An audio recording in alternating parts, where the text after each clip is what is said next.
अर्थातच एक महत्त्वाची बातमी आहे कोल्हापूर आणि सांगलीसाठी। अलमट्टी धरणाची उंची वाढवण्याच्या कामाला वेग आलाय। अलमट्टी धरणाची उंची वाढवल्यास सांगली आणि कोल्हापूरच्या पुराचा धोका मात्र आणखीन वाढण्याची भीती आहे। हाच मुद्दा आज हिवाळी अधिवेशनामध्ये सुद्धा गाजलाय।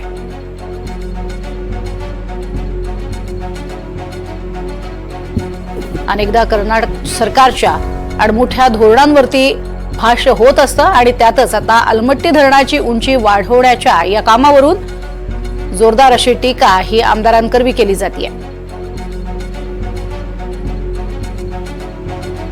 अलमट्टी धरणातलं पाणी उंची वाढवल्यानंतर अलमट्टी धरणाच्या पाण्याचा अडथळा महाराष्ट्रातून जाणाऱ्या पाण्याला होईल का ह्याचं जलसंपदा विभागाने अभ्यास करणं आवश्यक आहे। यापूर्वी झालेल्या अभ्यासामध्ये असा निष्कर्ष आहे की पाणी तिकडं जात असताना आत्ताच्या सध्याच्या उंचीला त्यांनी थांबवलं पाणी, तर त्याचा आज फार मोठा अडथळा महाराष्ट्रातल्या पाण्याला होत नाही।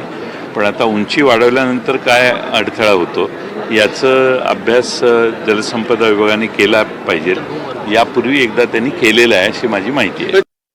निश्चितपणाने मागच्या काळामध्ये आपण पाहिलं असेल की एवढी कमी उंची असताना सुद्धा सांगली आणि इतर भागामध्ये पुराचा धोका या ठिकाणी होऊ लागला। पण काल आपण पाहिलं असेल की विधानसभेच्या चर्चेमध्ये शिवसेनेचे आमदार श्री नरके यांनी ही मागणी केलेली आहे की केंद्र सरकारने याच्यामध्ये हस्तक्षेप करावा आणि त्या उंची वाढीला या ठिकाणी स्थगिती द्यावी।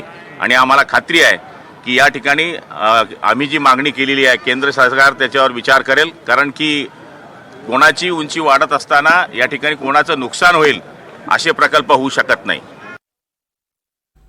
आपण बघतोय की कर्नाटकच्या अलमट्टी धरणाच्या उंचीवरून एक मुद्दा पेटलेला पाहायला मिळतोय। यावरती पर्यावरणवादी सुद्धा विरोध करतायत, कारण अलमट्टी धरणाची उंची वाढवल्यास सगळ्यात मोठा फटका सांगली आणि कोल्हापूरला बसणार आहे पुराचा।